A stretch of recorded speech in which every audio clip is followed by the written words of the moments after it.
Amados hermanos, amigos, les saludamos en el nombre de nuestro Señor Jesucristo y les invitamos a compartir la palabra del Señor. Quienes puedan, me acompañen, por favor. 1 Corintios capítulo 15. 1 Corintios capítulo 15. Vamos a leer los primeros 4 versículos para que trabajemos allí en lo que compete a este día, ¿no?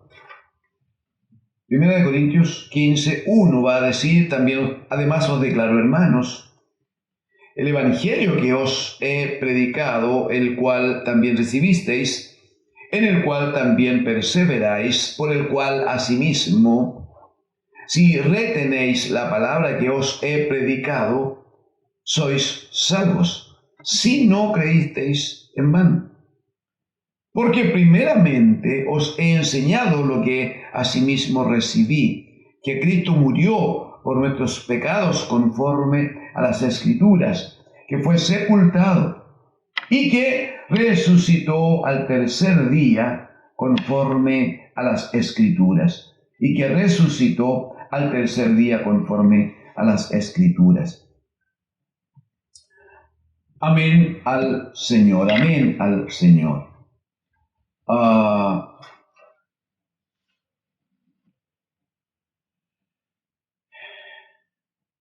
Amén. El versículo 4, hermanos, donde nos vamos a centrar ahora,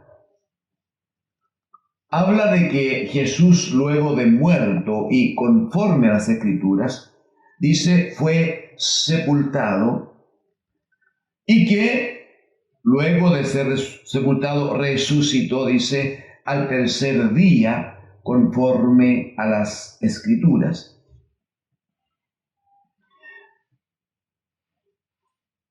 Hemos hecho notar antes que la predicación del Evangelio descansa en estas 3 verdades. Alguna vez le hemos llamado 3 pilares de nuestra fe, no 3 pilares de la predicación del Evangelio, que tiene que ver con que Cristo murió por nuestros pecados, pero conforme a las Escrituras, o sea, cumpliendo el propósito, ¿no? Cumpliendo el llamamiento del Señor.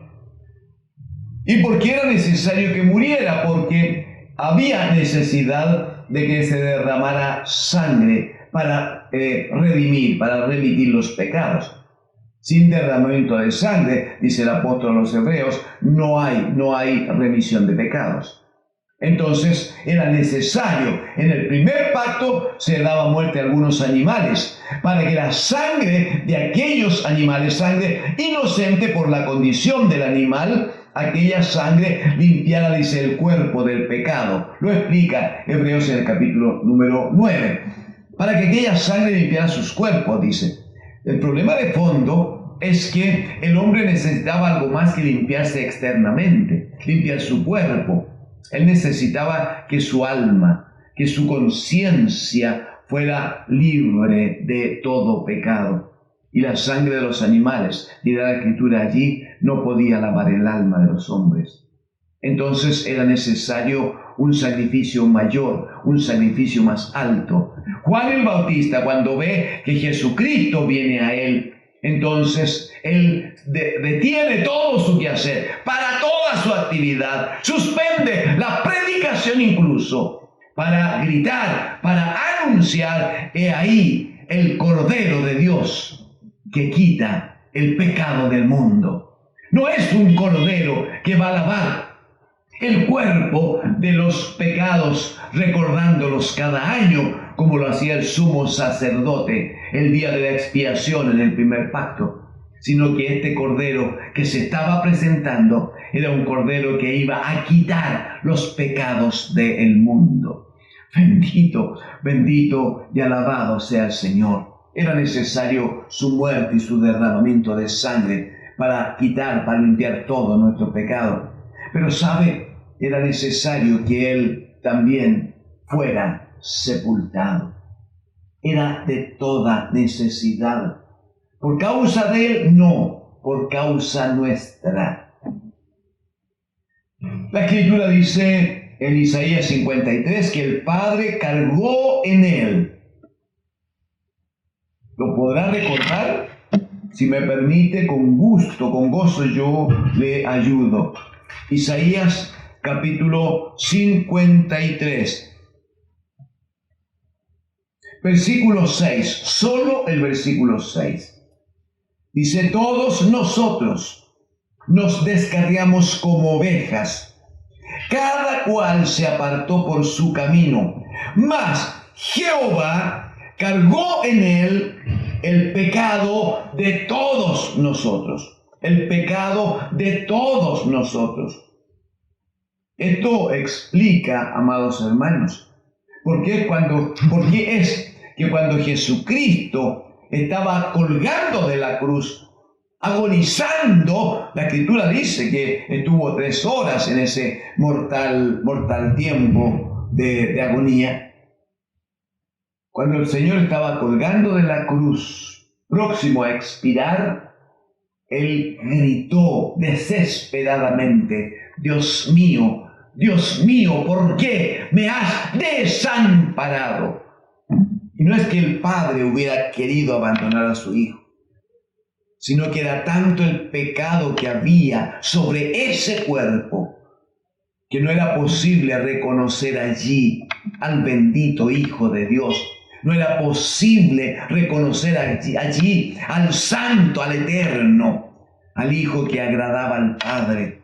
Solo había allí una masa deforme de pecado, porque Dios el Padre, para redimirnos a nosotros, había cargado en Él el pecado de todos nosotros. Entonces, ¿qué es lo que Dios permite en este proceso de redención? Que el Hijo sea tomado una vez muerto, sea descolgado de la cruz y Él sea sepultado, ese cuerpo cargado con todo nuestro pecado, sea sepultado, para sepultar, para depositar allí el pecado de nosotros y que aquello no vuelva a tener ningún gobierno sobre nuestras vidas. Mire cómo lo explica Miqueas, hermanos, este profeta.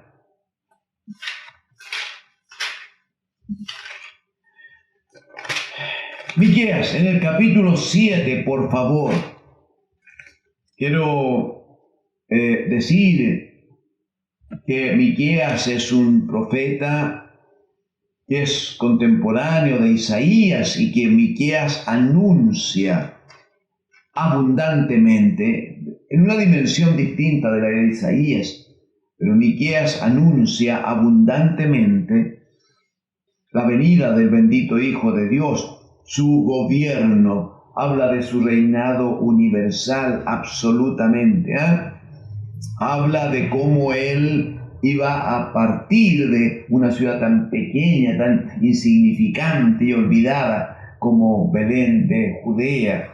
Lo anuncia hermosamente, muy bien, pero en el capítulo 7, los versículos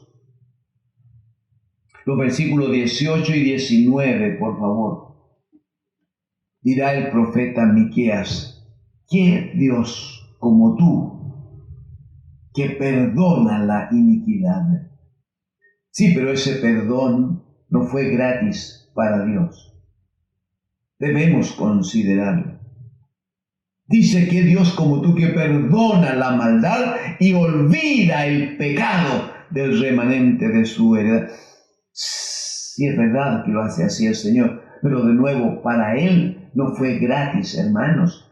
Uno lo lee aquí y dice, claro, Dios es bueno, nos perdona y nos perdona y olvida el pecado. Sí, pero ¿sabe cuándo perdona y olvida el pecado?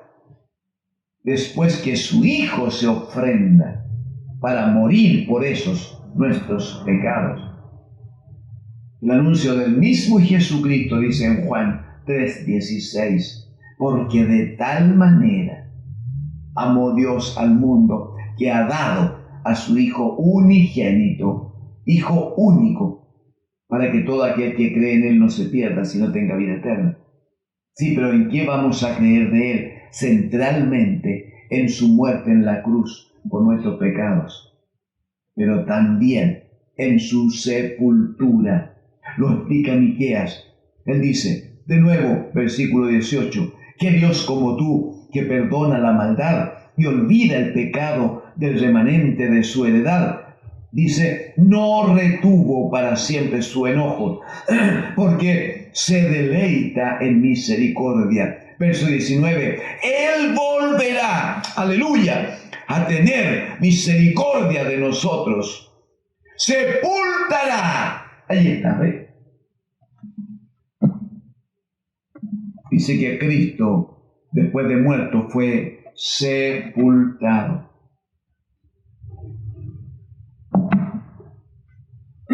Pero fue sepultado con ese cuerpo sobre el cual el Padre cargó todos nuestros pecados, todas nuestras debilidades, nuestra enfermedad mortal, nuestra condición de muerte fue cargada en el bendito Hijo de Dios. Ese cuerpo así cargado de pecado fue sepultado, dice Pablo a los Corintios. Miqueas lo había anunciado. Y él dice en el capítulo 7, verso 19, Él volverá a tener misericordia de nosotros, sepultará nuestras iniquidades y echará en lo profundo del mar todos nuestros pecados. Alabado es el Señor. Alabado es el Padre que nos dio a Cristo, su amado Hijo. Y alabado es el bendito Hijo que se ofreció, que se entregó por nosotros. Bendito es el Señor que se dio por nuestra salvación. Sepultó Él junto con ese cuerpo de muerte que portó durante 3 años y medio. Junto con ese cuerpo terrenal y temporal, Dios el Padre, habiendo cargado en Él todos nuestros pecados, el bendito Hijo entonces sepultó ese cuerpo lleno de pecados. Lo depositó, dice Miqueas, en las profundidades del mar. De hecho, la Escritura va a decir que el Señor ya no tiene memoria. No es que no lo sepa, pero Él se ha olvidado absolutamente de todos nuestros pecados anteriores.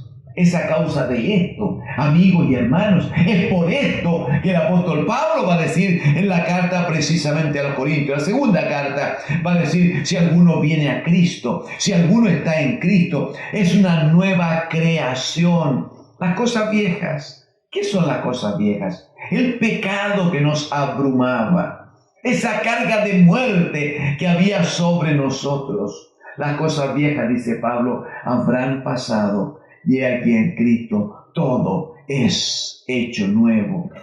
¿Cómo lo explica esto el apóstol cuando escribe a los Romanos en el capítulo número 6? Romanos en el capítulo número 6.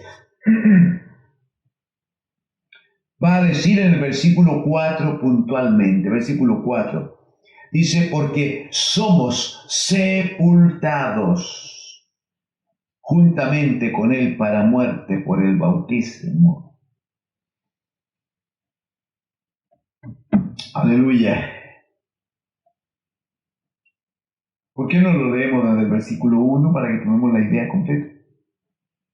Que pues diremos, dice Pablo, perseveraremos en el pecado para que la gracia abunde. En ninguna manera. Porque los que hemos muerto al pecado, los que hemos muerto, ¿cómo viviremos aún en él? Verso 3. ¿O no sabéis que todos los que hemos sido bautizados en Cristo Jesús, hemos sido bautizados en su muerte? Lo que está diciendo es cuando nosotros, todo hijo de Dios, participa del bautismo en Cristo, está participando activamente en la muerte de Cristo. Está tomando para sí la muerte de Cristo. Por eso la figura de morir, de bajar, no, de estar bajo las aguas, de estar bajo tierra. Entonces, dice, porque los que hemos sido bautizados en Cristo Jesús, hemos sido bautizados en su muerte, hemos muerto entonces. Verso 4, porque somos sepultados. Esa es la figura. Somos sepultados juntamente con Él para muerte. Somos sepultados con Cristo. Es un acto de fe. Esto se hace, dice, por el bautismo, a fin de que, y aquí viene la consecuencia gloriosa, todavía en el verso 4, a fin de que, dice, como Cristo resucitó de los muertos por la gloria del Padre, así también nosotros andemos en vida nueva. Aleluya, aleluya. Entonces volvemos a 1 Corintios, capítulo 15, verso 4, donde dice, y que fue sepultado, que Cristo fue sepultado, sí, bendito sea, glorioso que haya sido así, glorioso para nosotros, fue sepultado, y en ese cuerpo temporal sepultó el Señor todos nuestros pecados anteriores. Amén, alabado, bendecido es el Señor. Pero gloriosamente, Pablo dirá aquí, y que resucitó al tercer día, conforme a las Escrituras. O sea, muere por nuestros pecados conforme a las Escrituras. Es sepultado, y hemos leído en Miqueas capítulo 7 que también es sepultado por el propósito del Padre, conforme a las Escrituras. Estaba escrito que así sería. Pero hermosa y gloriosamente también resucitó al tercer día conforme a las Escrituras. Pablo escribe a los romanos en el capítulo 8, amados hermanos. Romanos en el capítulo 8.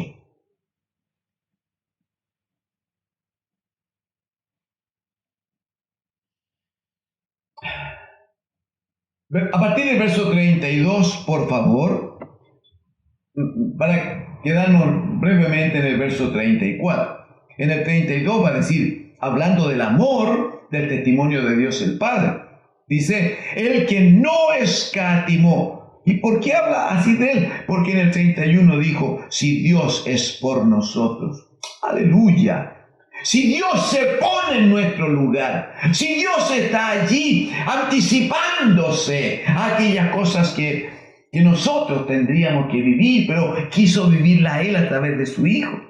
Si Dios es por nosotros, ¿quién será contra nosotros? Verso 32, el que no escatimó ni a su propio Hijo, el que no se reservó al Hijo, el que no lo guardó ni lo escondió, el que no escatimó ni a su propio Hijo, sino que lo entregó por todos nosotros.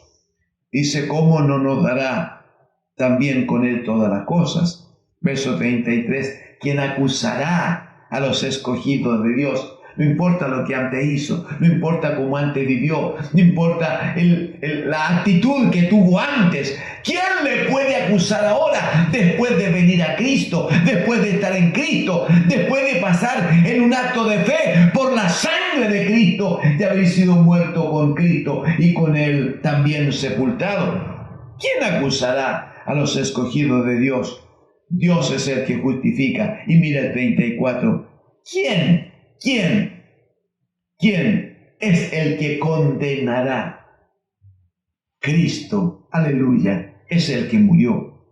Más aún, el que también resucitó, el que además está a la diestra de Dios, el que también intercede por nosotros. A veces nos hemos confundido creyendo que el trabajo de Jesucristo se termina en la cruz. Y se predica de que Cristo murió por nosotros en la cruz y que hay que reconocerle y darle gloria. Sí, Él murió. Amén, murió. Pero la Escritura en forma abundante dice que también fue sepultado. Y eso es glorioso porque sepultó nuestros pecados. Pero más glorioso aún es que Cristo haya resucitado de entre los muertos. Porque si así no fuese, Jesucristo se hubiera convertido en un Dios similar a los dioses de los paganos, a los dioses de idolatría, que están todos muertos. Por eso que no pueden atender a aquellos que les siguen. Por eso que no pueden juzgar a aquellos que se conducen incorrectamente. lo glorioso de nuestro Evangelio, de la predicación del Evangelio que nos ha sido confiado, lo glorioso de este Evangelio de Dios, anunciado por los profetas y centrado en la vida y en el sacrificio de Cristo, es que Cristo, después que muere por nuestros pecados, conforme a las Escrituras, y es sepultado, Dios el Padre con poder lo levanta de entre los muertos y lo sienta a su diestra para que gobierne, sí, pero también para que como sumo sacerdote interceda permanente, constantemente por todos y cada uno de nosotros. De la resurrección de Cristo y de su gobierno y de su labor como gran sumo sacerdote conversaremos en las próximas ocasiones. Que Dios, el Señor, les bendiga. Amén.